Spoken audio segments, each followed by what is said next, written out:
a game in an hour again. And hopefully we'll be able to show this to other people to show the craziness that we do. We'll be doing this in 6 days on Wednesday, the 5th of April at the University of Technology, Sydney.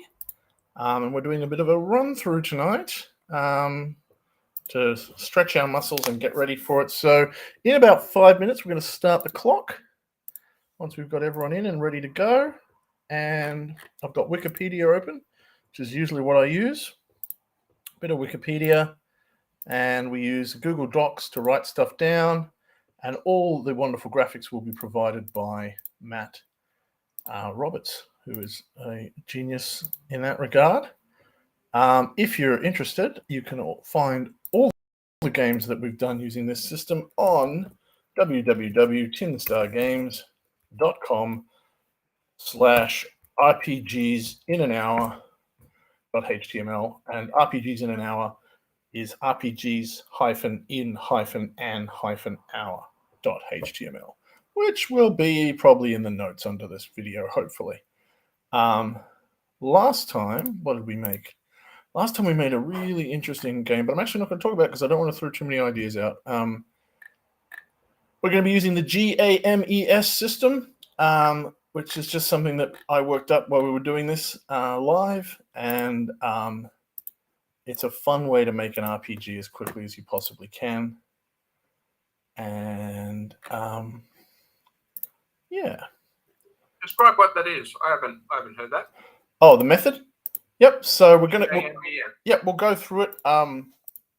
We'll go through it as we go, but it's basically first thing you do is you gather. G is for gather inspiration until you get a strong hook. So what I usually do there is I just take ideas from the crowd and setting. Spend about 15 to 20 minutes really making sure we know what it is and what it's about, and we write a blurb. We come up with a title. Then what we do is what I call ask. A is for ask for characters. So while we're maybe making some of that text nice and getting an idea of a bit more of the setting, everyone comes up with an idea of a character they want to play, and we make a list of those characters, and that's how we figure out what's going to be the main central character defining elements of an RPG, of the RPG. Because the real thing that RPGs do is create distinct characters that we can play. Because everyone kind of wants to do the same sort of things in RPGs, but they want to feel different. So we figure out what are the points of similarity and what are the points of difference with these characters, and we turn those into attributes or stats or skills or so on. M is for modify. You don't have time to make a whole system from scratch, and most systems in RPGs are very similar anyway. So you take something that exists already, whether it's even a card game or a board game or an RPG, some sort of basic system, task resolution or passing the story around or wagering or something, and you modify it to suit the characters and the setting that you've built. And you write the rules down as succinctly as you can. You may even reference other things because you're just modifying them. So you might be like, hey, this works. This is a Blades in the Dark, a Blades in the Dark system or something. Or it's like D&D, but you're rolling D6s. E is established context, and that's really about all the other parts of an RPG, because you don't need to just know who you are and what kind of roles you're making. You need to know, how do you know when you've succeeded? Like, are you wearing down creatures until they have 0 hit points? That's a success. What's failure look like? Are you running out of hit points or something? And how does the game loop?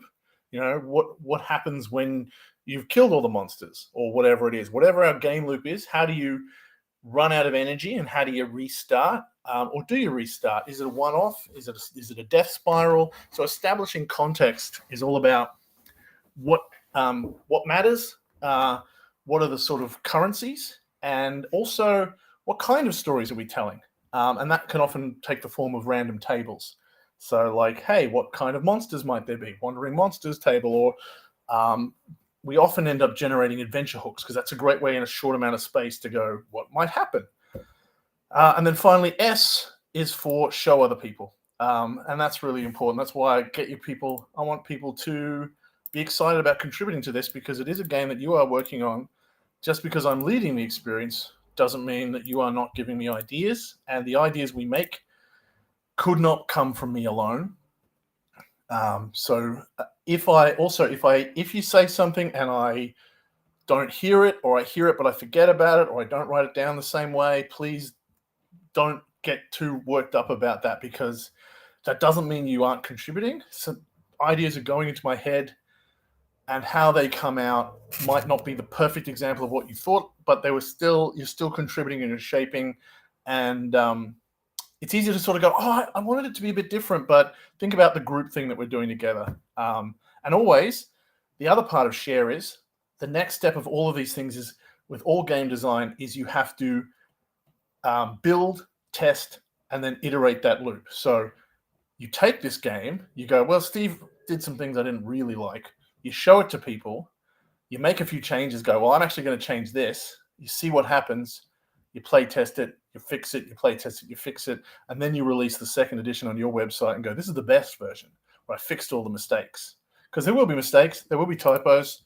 There's also, so the rules of the 1 hour is we have 1 hour flat to design it. We will be counting that down.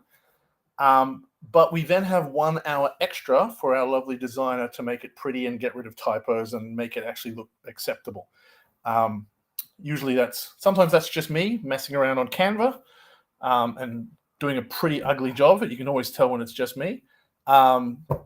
Sometimes it's one of our lovely artists, but that gives us a little bit more time to sort of snap it all together. So it's an hour of design, an hour of layout, and a 1 hour RPG. It will be online for everyone to see. If you do develop the games, we just ask that you provide them for free and link back to us. But you are always welcome to take these, play these, and share these around. That's part of the process. Have anyone else joined us? No, we have probably our compliment, and you can always drop in later. That's another great thing about this. So probably the best thing to watch is the Word document. I'm going to start the counter in 5, 4, 3, 2, 1. How do I start this? There, done. Right, so first step is gathering ideas, gathering inspiration. So what I like to do here is generally get a few ideas and mash them together. So what I want from you guys is, what is a horror movie or TV show that you've seen recently and liked or didn't like, something that made an impression on you? Just shout it out or write it in the chat. Horror movie or horror TV show, horror comic, horror game. Or if nobody likes horror, we'll try something else. If you can't think of anything in the genre, just what was the latest movie or TV show you saw anyway? I'm not a big horror person, but Criminal Minds. Criminal Minds. I like that's got edges of that in it. Yep. Criminal Minds. Yeah, there's some episodes which are really detective-y and some which are really like, no, this is just Silence of the Lambs and we want you to be afraid the whole time. And I tend to like the former, but Criminal Minds is interesting. Ronnie, what's something? Do you like horror at all? Yes. Right. First horror movie that pops into your mind.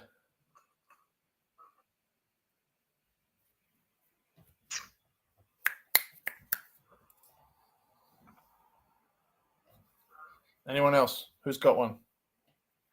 Shout them out. Well, my favorite will always be Alien. Alien, very cool. Putting that in. All right. While we've got that, what I was also wondering is, what is one of your favorite stories from mythology or legend? So I always use different sorts of prompt questions here. They're always basically the same idea of trying to get a collection of stories. Whoop, we lost somebody.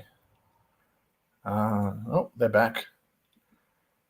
No, I think it might have been me dealing with it might have been me, but I think everything's fine. Okay, I'm going to share my screen over here. Can't see any changes you might be making with. Haven't written anything yet.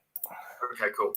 I'm switching over there now, and I'm writing down Criminal Minds, and I'm writing down Alien, and I'm waiting for hearing somebody. I need another horror film, and I need another. I need your favorite myths and legends. Do you mind if it's a book? Nope. Into the Drowning Deep. Ooh, tell me about it. It's basically a bunch of researchers go in search of mermaids and find them. Nice. Excellent. All right. Cool. Okay, favorite myths, guys. Stories from myths, legends, Greek gods, Norse gods. Who's got a good story? No, that's not working. All right. Yep. I like the idea that all the myths with Jack in them are the same Jack. Ah, interesting. Yeah. Okay. Jack be nimble. Jack the Giant Killer. Who are the other Jacks? Jack Sprat. Jack Sprat. Be nimble. The Ripper, Frost. does that count? The what? Sorry. Jack Frost, Jack the Ripper. Jack the Ripper. Yeah. Jack. Spring Heel Jack. Spring Hill Jack. God, that's a great story. Jack Skellington out of Yeah, before. yeah. Actually, I like this. I like there's an idea. You know, there's that old espionage idea that when you like some legions and things like in the French Revolution, if you didn't have a name, you were just Jacques, because that way you couldn't identify anyone, right? If you were caught, you're just like, oh, this is my friend Jacques. He's in the revolution. Hi, Jacques. I'm Jacques too. I'm Spartacus. Yeah, exactly. So yeah, I'm thinking maybe there's a series of books by I've forgotten his name, English writer who wrote the Thursday Next series, where he's basically got it's Jasper Ford. Yeah, Jasper Ford. Yeah, he's got these sort of cop stories set in fairyland. Oh, nursery crime. Nursery crimes. Yeah, that's right. The nursery crime series. What if we did something like that, but instead of being sort of hard-boiled cop and mystery, it's more like the X-Files or something? So there's like I don't know if we're maybe or a bit like anyone see Once Upon a Time? The TV Yes. show? Yeah, so they had like the characters from fantasy leaking into our world. Very much like the Stephen King book I just read. Can't remember its name. Was it Rose Red? Yeah. No, not Rose Red. I think it's just called Fairy Tale. Oh, Fairy. This one with the E. That's a. Oh no. No. Actually, it's just called. It's called Fairy. No, it's actually just called Fairy Tale. Fairy Tale. Yep. Maybe there's some Basically the same thing. Fairy tales are real and they live in another world. Nice. So basically, when we've got this is the concept of bilocation. There's two worlds, or some sort of there's either a hidden world within our world, or there's two worlds that cross over. I like the idea that there's two worlds or something. There's like a fantasy world or a fictional world. There's a really good one of those sort of weird 2-part miniseries about Jack and the Beanstalk, which I really liked, where that was sort of the giants had always just been there, and we just couldn't get access to them because we didn't have the magic of the beanstalk anymore. So if we have bilocation, then there's a couple of possibilities that they're coming into our world, we're coming into theirs. maybe there's some true name stuff going on. Yeah, and therefore everyone takes a Jack name or something else to try and blend in. Yep. But are we thinking so? Hello, new person. We've decided that our idea is going to be something about fairy tales, maybe grim fairy tales, but also something a little bit like the X-Files or Criminal Minds. Maybe we're hunting down the worst. So the question is, are we like agents from the fairy tale land who are come to our world to maybe get people who've gone rogue, or are we people from our world who are helping that world by catching their killers who come to us? So we have to find Rumpelstiltskin and take him back to the fairy tale world. Like we're more like sort of dispatchers from our world, like we're ghost hunters who like find them and then we go, okay, take them back. Could it be both? It could be both.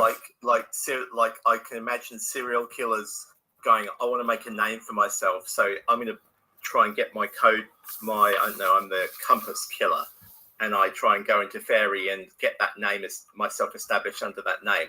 So Yeah. the fairy tale creatures like take a hike. Yeah, absolutely. But then there are people going the other way. Yep.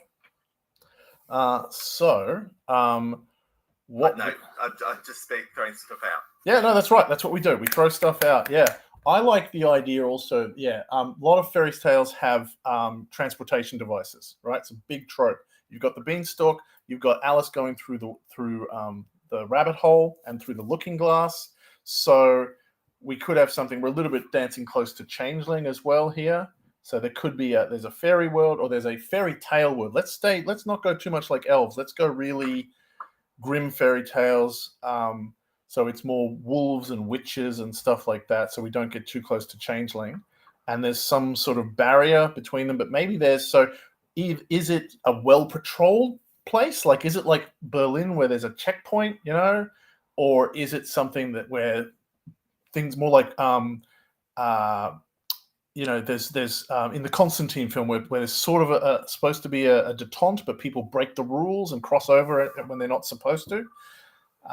That's probably a bit more interesting. And there's like a group whose job it is to keep these things under control, and it's a sort of thing organized by both sides, maybe.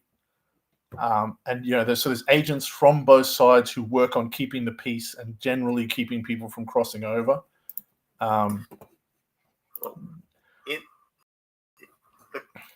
The happening in Berlin wasn't just happening. People all the way down there, the people were constantly trying to poke holes in it. Yeah, that's true. So maybe that's a clue.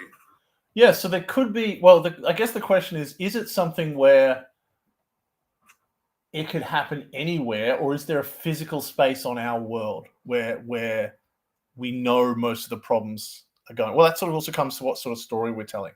Is this about a hotspot? Is this are we globetrotting cat people who go anywhere? Like, looks like Little Miss Muffet has escaped in Siberia. Let's go there. Or is it this is the streets of London where every day a fairy tale breaks through? So it's picking which one of those. Does anyone have a preference?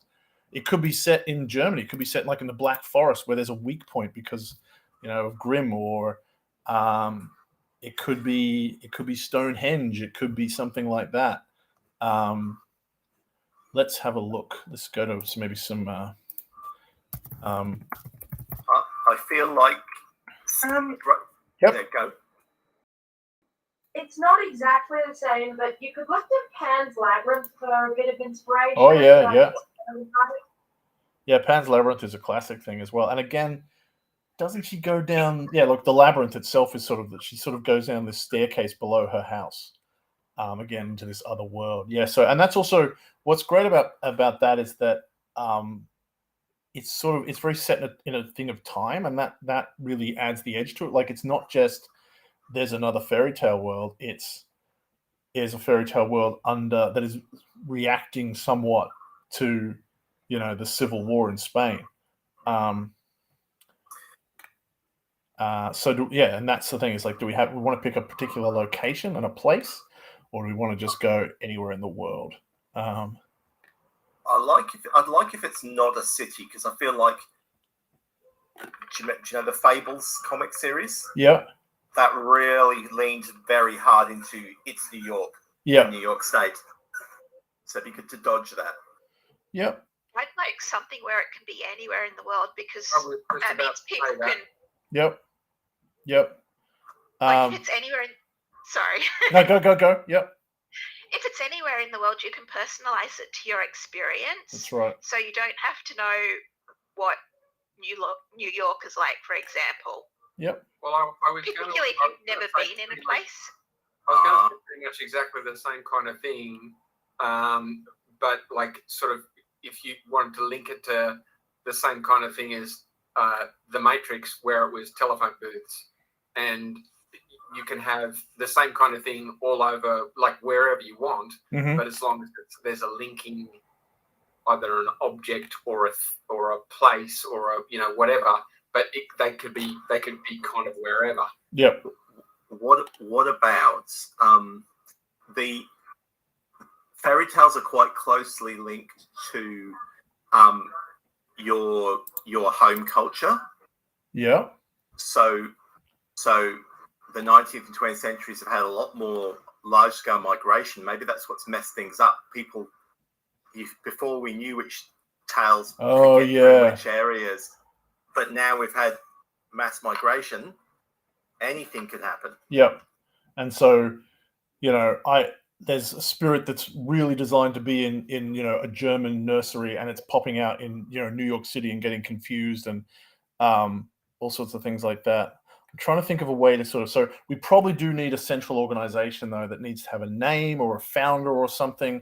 I was thinking maybe Perrault, however you pronounce it, who wrote the first fairy tales. And he was based in, where was he born? 1697 he was writing, and that's 100 years before. Looks like he's in Paris for most of his career. So he was a member of the Académie Française. So we could call it like the Perrault organization or something. What am I? I'm trying to think of a cool name. That's all.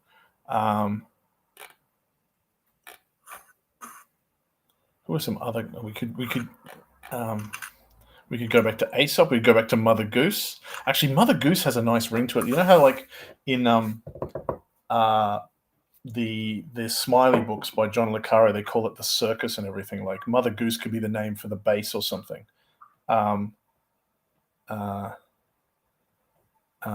We could call it, let me think. So I'm just trying. Okay, so I'm going to think about a title. But we've got a worldwide organization of elite people from this world or that world. We're focusing on nursery stories, childhood stories, and there are agents who are designed to stop violence, stop escapees, keep order.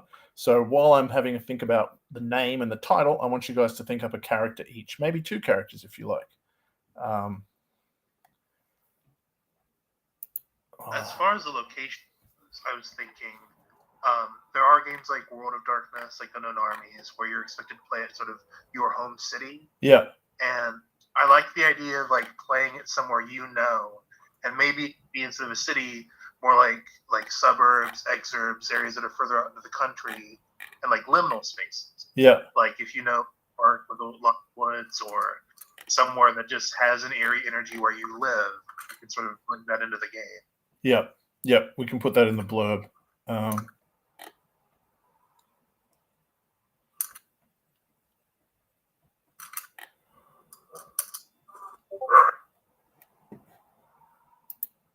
Nice. Matt, do you know who Gus or Doré? I'm not sure how you pronounce it. Say again? Do you know who Gus Doré is? The artist. So I'm trying to find a picture by him instead of just a picture of him. He did a lot of illustration of Grimworks and stuff. Yeah. So this is. Yeah. It just might be something to get the sort of mood. He was an engraver as well. Okay. Here is a picture. Let's see if that works. Did a lot of nursery book stuff as well that sort of became. I'm just going to keep thinking about a name while you have a look at Gustave Dor's work. Yeah.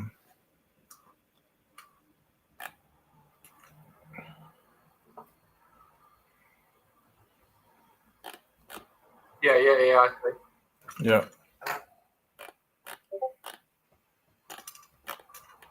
Oh, that's nice. Yeah, Goslings. It feels a bit like actually no, Goslings is kind of good. It's got a I like that. All right. I'm going to use that. Okay, I'm going into the things down section. All right, so Goslings is our title. Very nice.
Yeah, one of the nursery crime novels starts with something that's probably too horrific for them to actually have anything more than the first chapter, but it's about a like, watch out, or the such and such will get you, and it's a thing that comes into your room and cuts your kid's thumbs off with scissors. Yeah. Hillary has that book. It's an amazing book that was published in Germany in the late 19th century, and it's still published in like the late 80s. Is that Don't Suck Your Thumb? Is that the... Oh, crap. Struwelpeter. I'm going to hold it up to the camera if I can. I come back to streaming. We'll use some of these ideas. If I go back to my camera. Whoops, that's not what I want. So this is the book, Struwelpeter by Dr. Heinrich Hoffmann. It was written in the late 19th century and collected some very old stories. And all of them, it says merry stories and funny pictures, but some of them are brutal as hell. So this is the guy, he doesn't like having his nails cut. Cruel Frederick beats dogs. And then he gets eaten by his dog, I think. The not so very racist story of the Inky Boys. And there's the hunter being killed by the rabbit, which I like. This one my dad read to me as a kid. Augustus didn't want his soup, and he eventually just dies. My dad used to sort of tell us that's what would happen to us if we didn't eat our food. And it was pretty scary. And there's also one in here that we've missed where the Don't Suck Your Thumb, where there's a terrifying thing that just runs around with the scissors to cut off boys' thumbs if they suck them. Where is he? If you've read some of Alan Moore's stuff, he likes to use this imagery as well. And there he is, the story of Little Sucker Thumb. And this guy just jumps through the door and cuts off the guy's thumbs. Nice. So we're setting them. I've seen that illustration somewhere. Is that quite? It's quite a famous book, and you'll right. Yeah. He drew it himself, and it's just stayed in print for over a century. Literal nightmare fuel. Exactly. It's very scary. It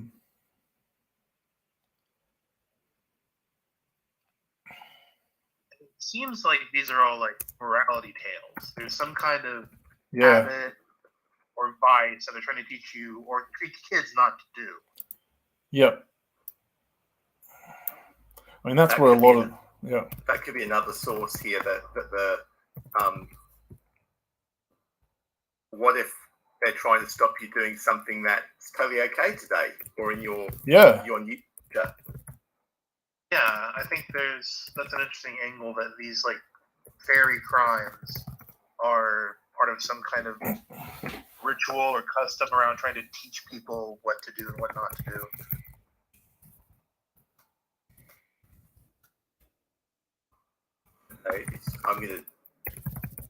If there's an Inuit legend about never eat all the meat.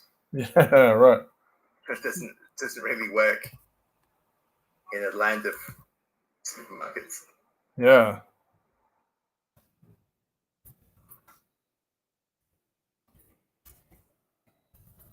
Fairies come in and say, don't read all day or you will go blind, and they see these people in an office job. Yeah. Wow. Yeah, some of these lessons are very like, don't go out and kill an innocent rabbit, but Harriet plays with matches and burns to death, which is pretty severe. Well, Red Riding Hood is don't wander in the woods. Yeah, that's right. I'd be quite happy for more children to wander in the woods nowadays. Fidgety Philip.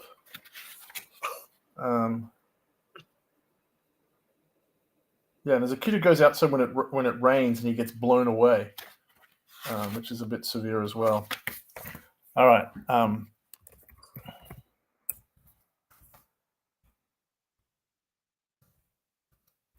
Field guide? Yep. Yeah, that's it. Thank you.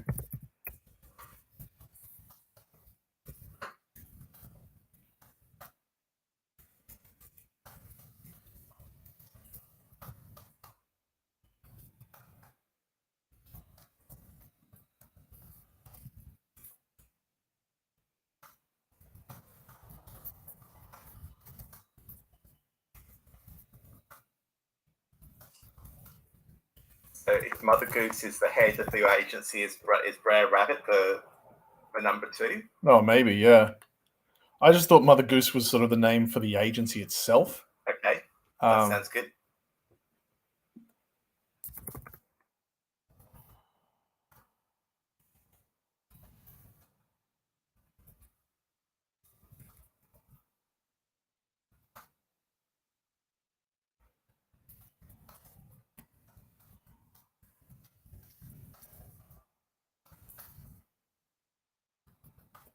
There was an episode of Torchwood that was, I think, was the most horrific because they investigate some cannibalism, and the horrible revelation is there's nothing supernatural here.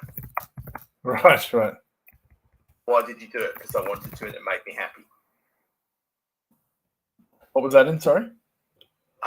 Torchwood. Mm. And they call the episodes called Countryside, CIDE. All right. So I'm thinking about how we can have not every person who wanders the other way be innocent or a babe in the woods, so to speak. Yeah.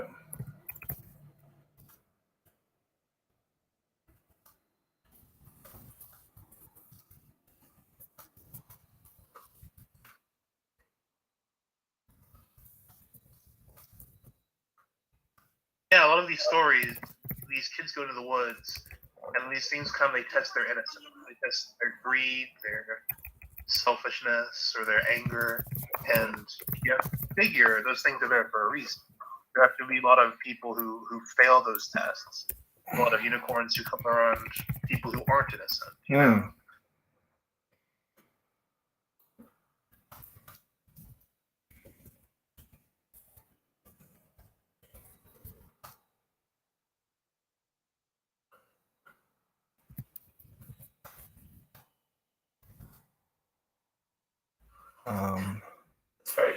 That's a very nice crossover with the horror genre, because often horror is quite moral underneath. Yeah. Like and often in terrible ways, like the slut is the first one to die. Yes.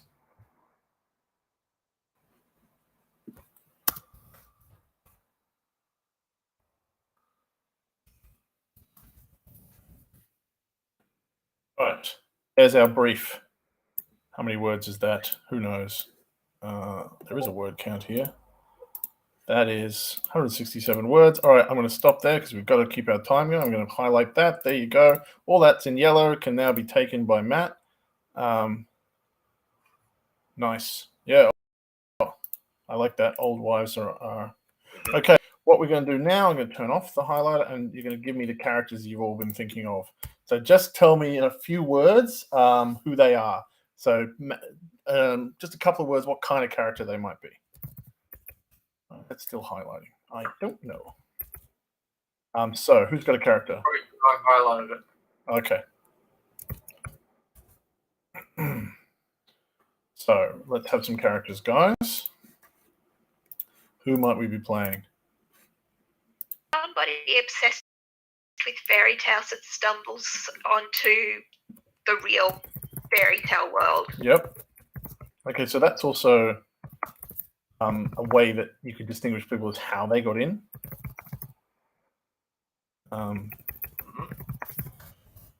That's like a background thing, like how did you? Because that's often the case with like, spies. Like, oh, you've found out something sinister. You either have to work for us now, or we have to kill you. That's beautifully X-Files as well. Yep. Peter, do you have a character?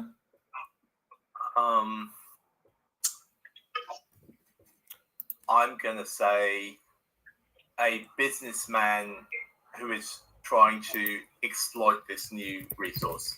Okay, but he does still work for them. Or is he would this be more of an antagonist, or is he actually part of the organization? Maybe more of an antagonist. Yeah, that's okay. So we can put him down there. Yeah, it's definitely people. Can we have a child, or how about a teenager who realizes that they haven't grown? Yeah. Yep. Realizes that fairy tales haven't gone away. Yeah. But that way, because I don't want to lean too hard into danger for children. Yeah, sure. Yep. Yeah, and maybe there's a thing where like they recruit people who are just in the edge of teenagers because they have enough. They're sort of old enough to survive, but they're young enough to still be connected. To get approached. Yep. Remember things a bit clearer. Finn, have you got a character for me? Like the in all the detective shows, how there's like the really clever forensic consultant who stayed back from the missions. Mm-hmm. I want to be that, but like a folklorist who can see all these like massive connections and patterns that nobody can see because they know all the like folklore. Yep. And maybe they don't actually realize that it's all real. Like the people keep coming to them with all these like wacky stories, and they're just like, oh yeah, obviously this fictional scenario. Here's how it works. Yeah. Okay. Cool. Is that an objective that they don't realize? They think they're just playing a game. Could be skeptic or something. We could have like polarities here, like how much of you are a skeptic versus a believer. And we could have sort of also like, yeah, actually could be a thing with a lot of binaries, for example. So you could be an Earth, could be what's a better word for that? Axes.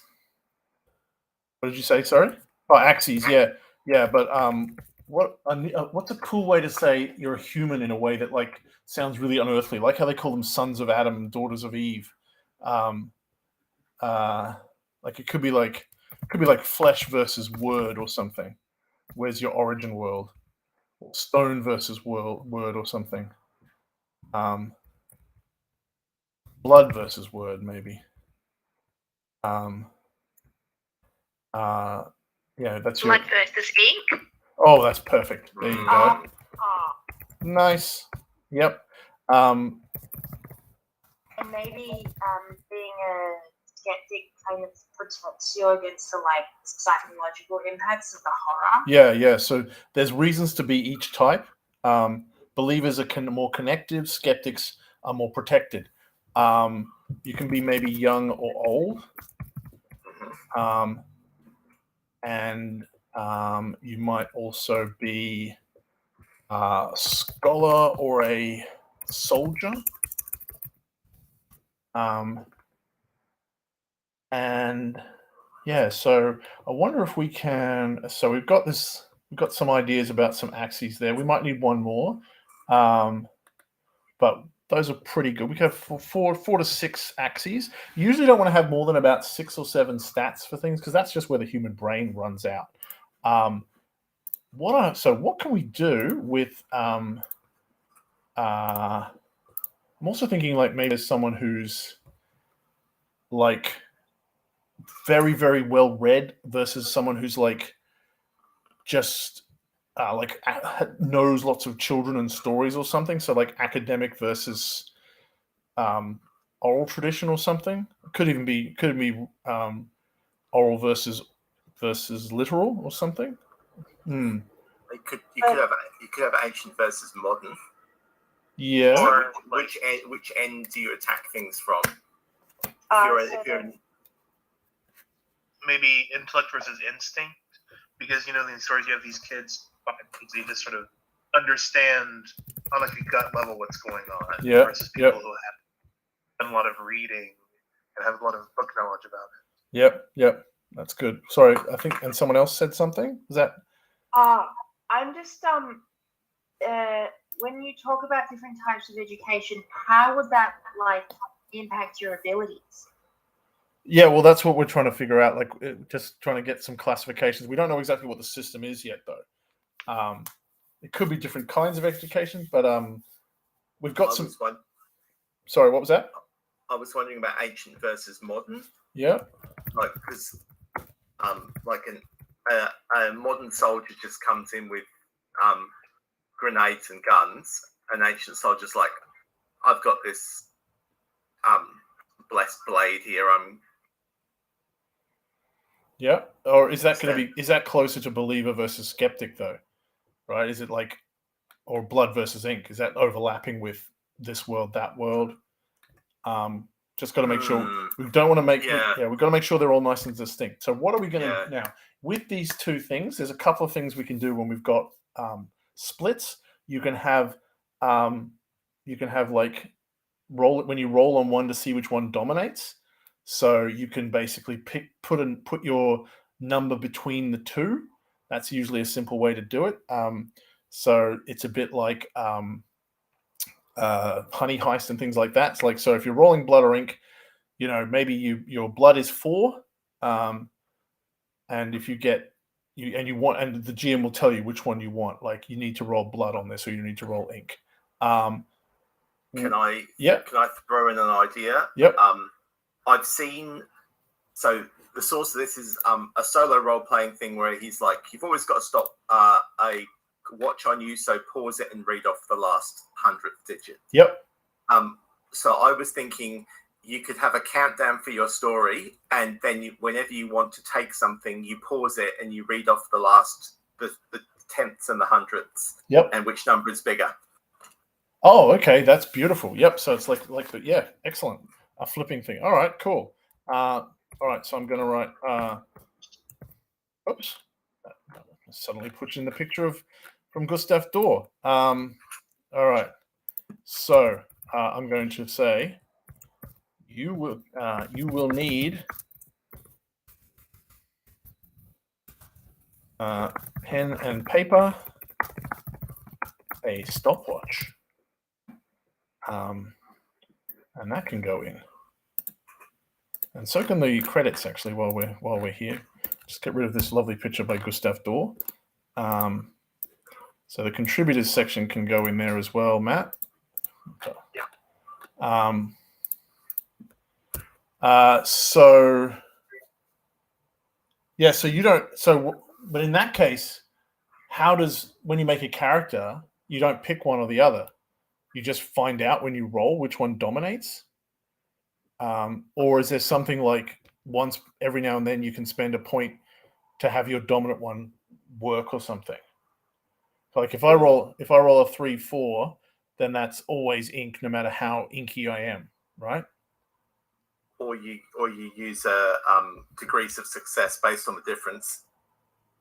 Yeah, but again, how do I define who my character is as opposed to your character?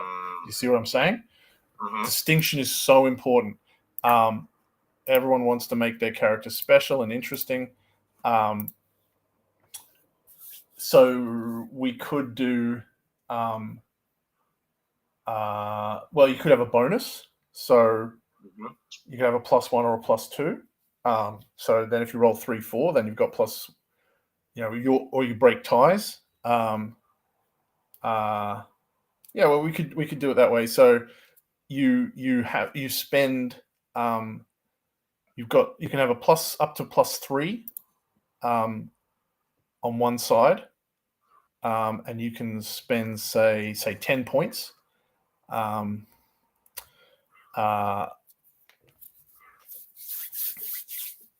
actually you can probably go backwards as well. That's what that works. Okay. To make your Gosling ... spend 10 points adding on bonuses in points if you take penalties to these stats. You can only just one stat per pair.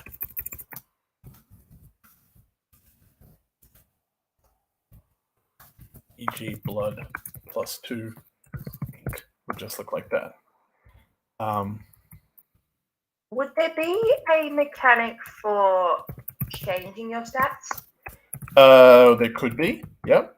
We'll come to that when we get to establishing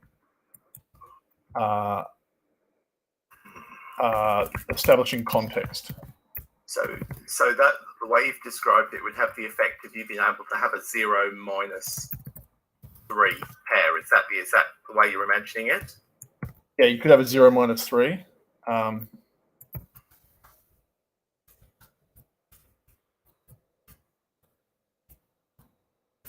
Some interesting results. Yeah.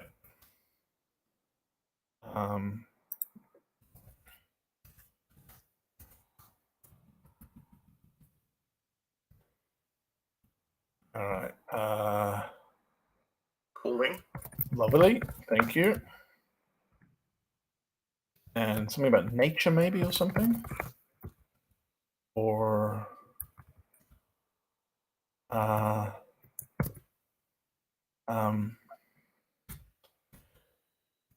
to make a test, start the stopwatch. Start and stop the stopwatch without looking. If the tens of, what is it, hundreds of seconds split? Tenths, maybe. Look at the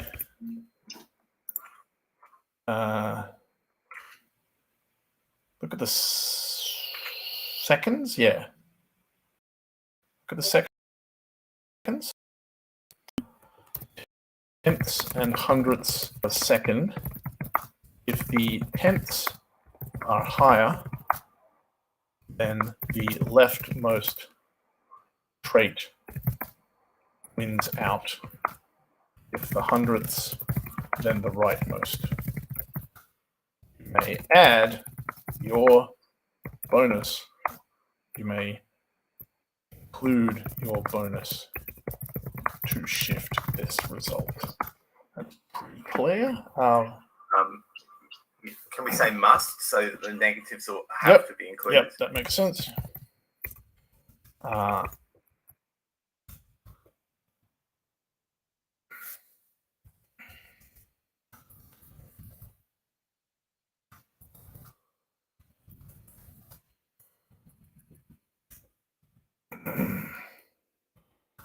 A tie. Is there anything special on a tie? Like nothing happens, or you get a point or something. Just re-roll. That's the simple one. Magic. You want magic to happen, or a tie could be choose. A tie could be like a consistent point where you choose one or the other. Maybe even with like. Sorry, one. First person speak first. That was Sybil Reska. Yeah, it could be that you could tie that to like advancement or changing stats, where you pick one and then that changes that stat.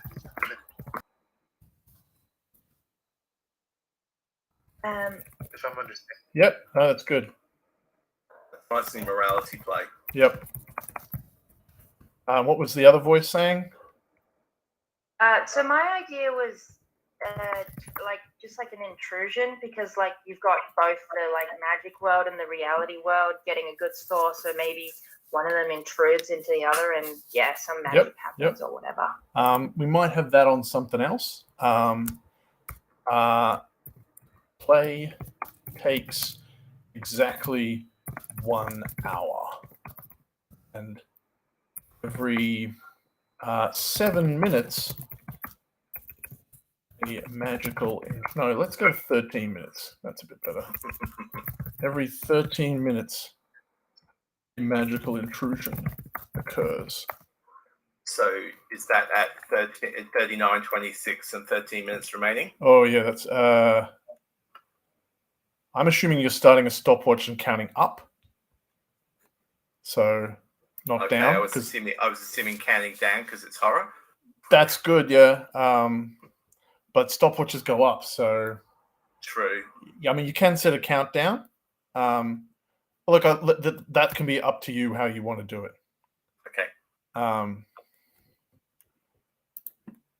Or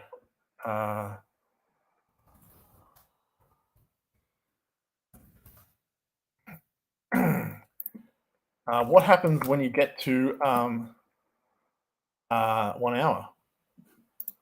All right, we have 15 minutes left. I'm going to highlight some. Oh, yeah, you can take those stats, Matt. Yep. So yeah, now we need to think about context. What kind of adventures are we going on, and how do we know when they're finished? What about if what if it's like the old thing of if my baby's born in another country, it's that citizen. If we can't get the person or creature back, they become native to the other world, and then we have to deal with the consequences. Just real that. Hang on. I just realized that a plus and a minus is exactly the same, so you should only have pluses. Okay. So just let me change the Gosling stuff, Matt.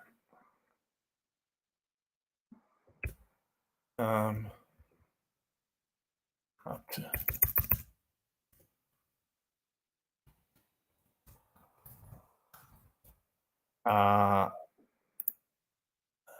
Three. Yeah. Okay. Cool. You can take it now. Sorry. Say that. Yeah. So, was that an adventure idea?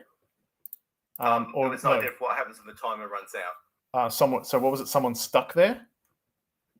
Yes, but if that means that a fairy tale creature gets around, we can't get rid of them anymore. Now we have to rely on mundane means to deal with them. Yep. And if someone escapes, if a human escapes the fairy land, then that means a new fairy tale is born based on them. And then we have to retroactively explain like what the fairy tale is and how it fits into our like oral tradition. Yeah. Well, yeah, how it appears in the oral tradition might be simpler. But your idea is interesting too. It will always be. I like that idea. That like if someone escapes into the fairy tale land and stays there, they become a fairy tale, and the group has to tell that tale. Yeah. Also make a really great way to end the game session. Yep. Yes.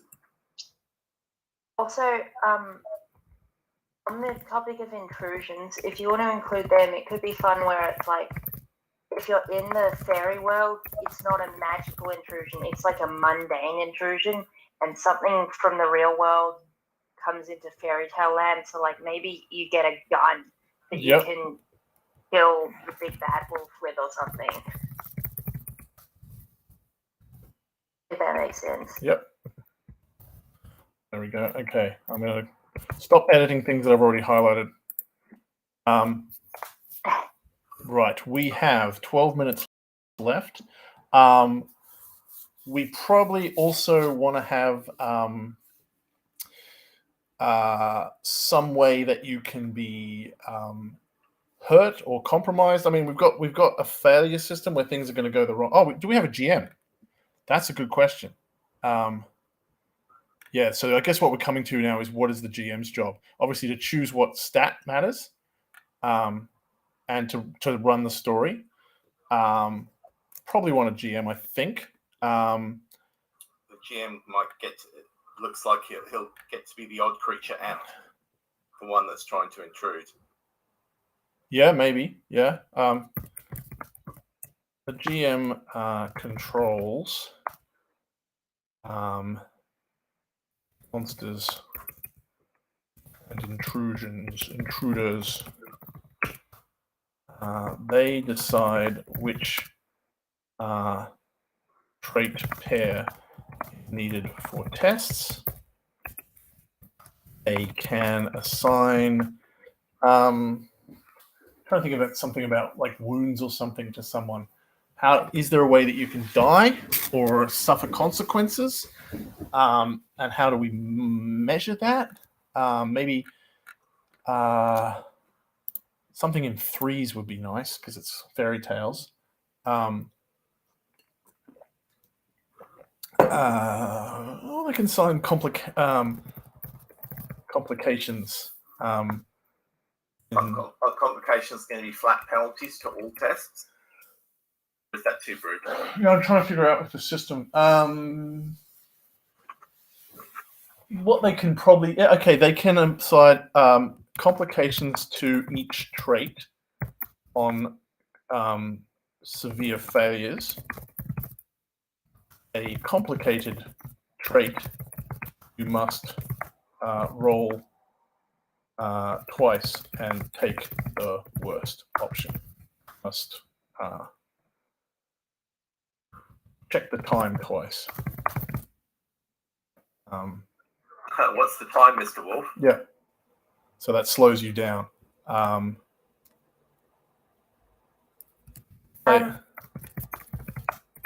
am I correct in assuming that, like, when the GM assigns a trait pair, they also assign which trait is a success Yes. and which is a failure? Yeah. Yep. Okay. I'll make that clear.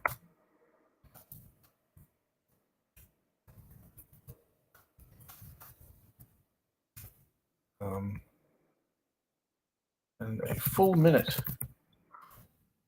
doing nothing at all to heal a complication.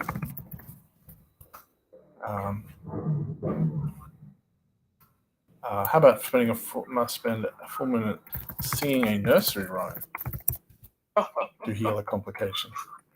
That's good. That's good. That's some nice context. Yeah? No, got another idea? I'm wondering whether retelling your adventure up to now. Yep. Would be interesting because that kind of it means if the players are stuck, that they also get that time to reflect. Yeah. Make that optional, maybe, in case of anything. It makes a lot of sense into fables for sure. Yeah. We've got 8 minutes left. We haven't got much in here yet about horror and revenge and moral things. I'm wondering if we can maybe just have a little bit at the end of like listing some adventures or some monsters or something. Some themes. There's a few different ways we can do this. We could also be about the GM. Maybe that could also be a way that you can get a bonus or something. If you suffer a terrible moral punishment or something, then you can get a bonus or something. Or maybe that's just what the monsters are out for. They're all out to punish. What do we think? We probably don't need another mechanic. We can probably just go for... Oh, we can go... It could be like monster design. Intruders think in... what were we calling it? Moral... morality...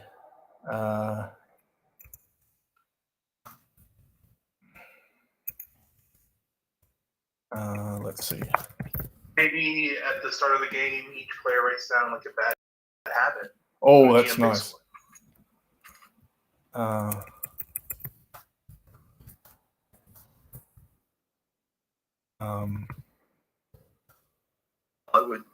would say intruders from fairy tale to the real world want to punish bad morals, and then maybe intruders the other way want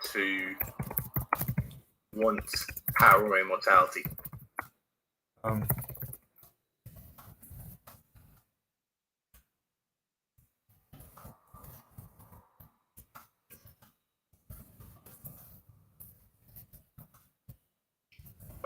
Maybe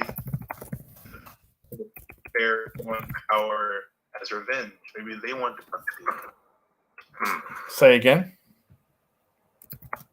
Maybe like if the role of fairies or fables is to punish people for immoral behavior. Yeah. Maybe the people intruding the other way want to become the Punishers, want to seek vengeance or wrong.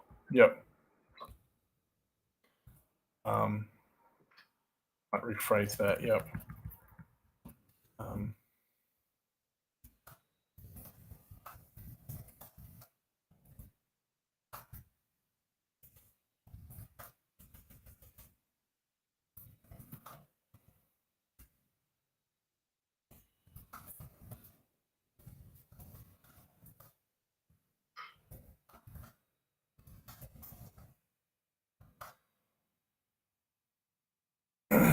Yeah, that's a lot more horrific.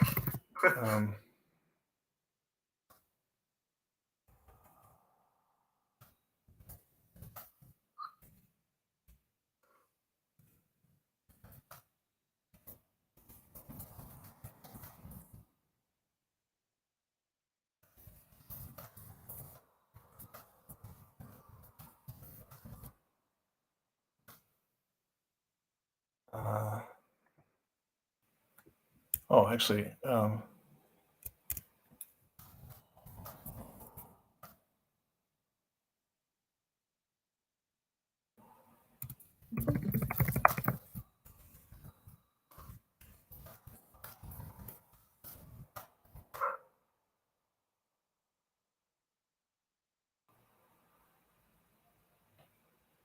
uncover the moral.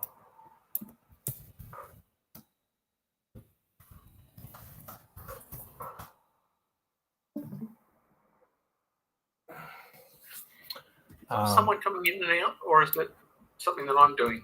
That was me having a sneaky look at your screen there. Oh, okay, cool. Is it not available to everybody? Yes, but we have to press a button to choose which one. Oh, okay, cool.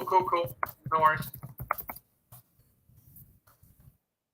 I have made it available so everybody can look at any particular time.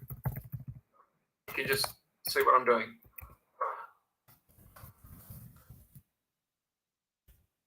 You're really good at formatting.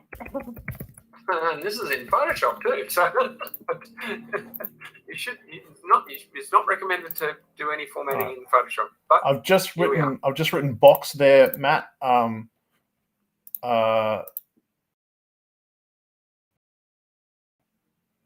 As in print. Because that. Oh, that's looking really nice. Very nice. Love the Gustav door. Cool. All right, we have 3 minutes exactly left. And let's have a think. We've got cool characters that we can make. They're all going to be fairly distinct. Is there something else we can add to a character? Like maybe, a little bit about their background or something.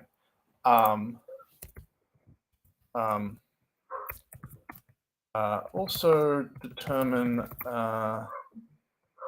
your character's backstory or act or story. Do we want to say something about where our character might be based, or the zone of the world they're protecting? Yeah, that's what I'm trying to think of. And did you explain what the stats can do? I have not. I can try to do that, make that clarify. But it might take longer than 3 minutes. I'll see what I can do.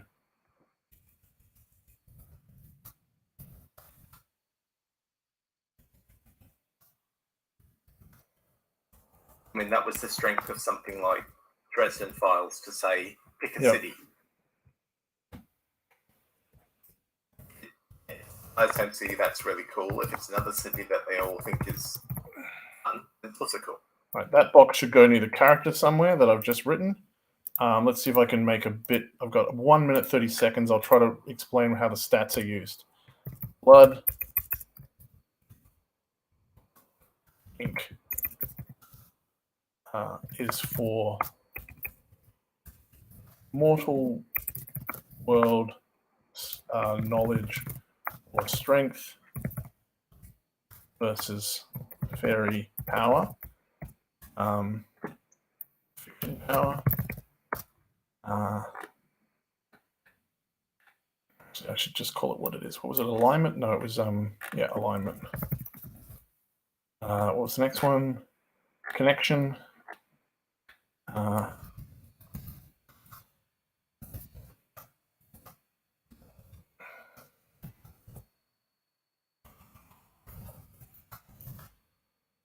um,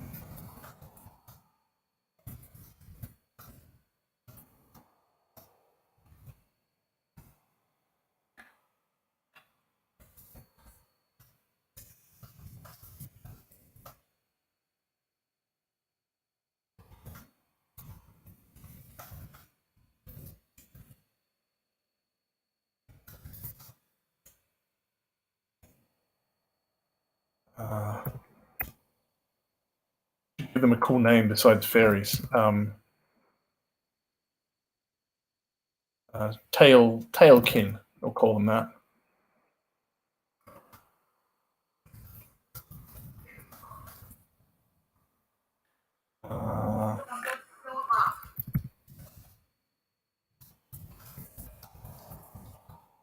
This can also go in a box, I think. See if I can make it a bit shorter for each entry. And the other one was nature.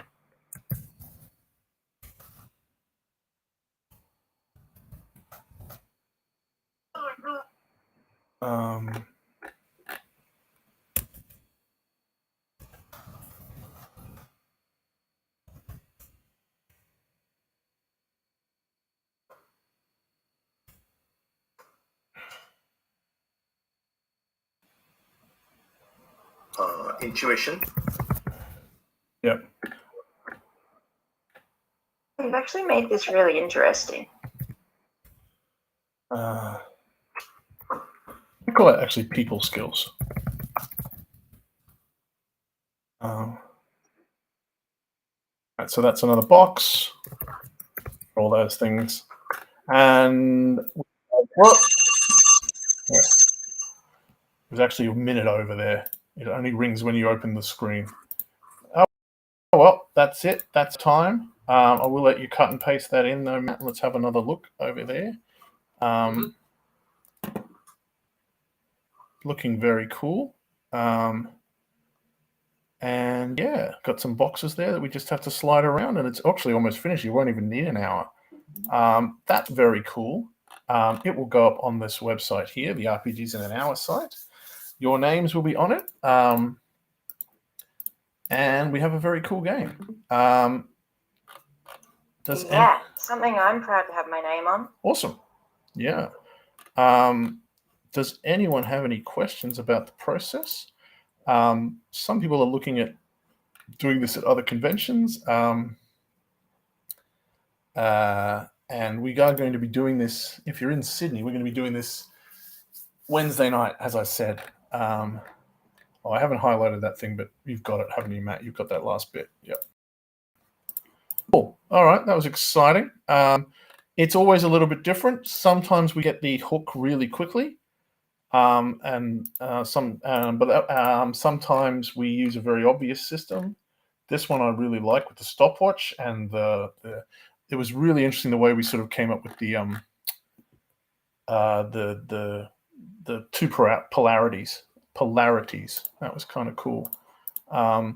If you want to play one of these, of course, I'm usually around on Thursdays. Don't forget, there's 2 more lines to that box, Matt. 2 more lines in here. So in that section that you're highlighting, it goes all the way down to 5 lines. Yep, great. And then that's the end.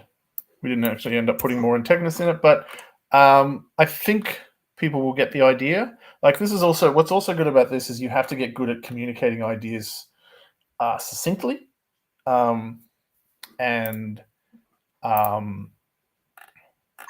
evocatively, which is really important, because a lot of what RPGs really are is using language effectively to communicate as quickly as possible what the game is about, what kind of characters you're playing, so that everyone's ideas are basically on the same page.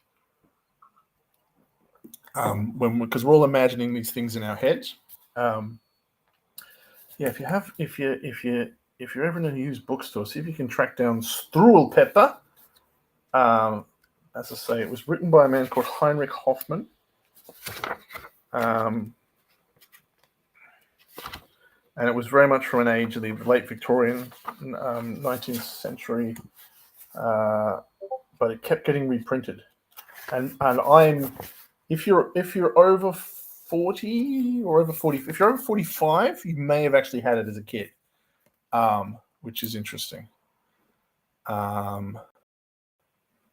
Is there something in the chat then? Is that what that noise was?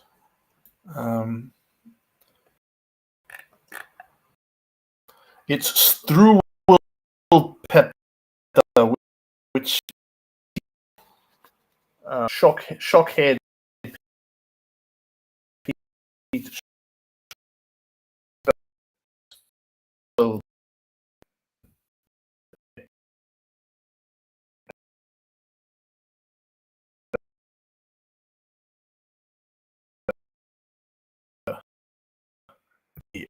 book because the age of people, much of the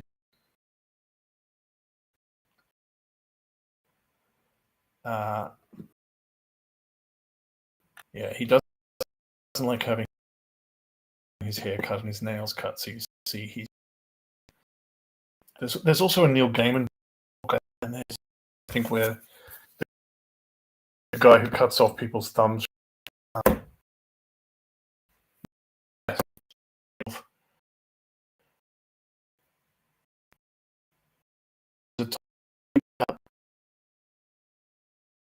And we didn't really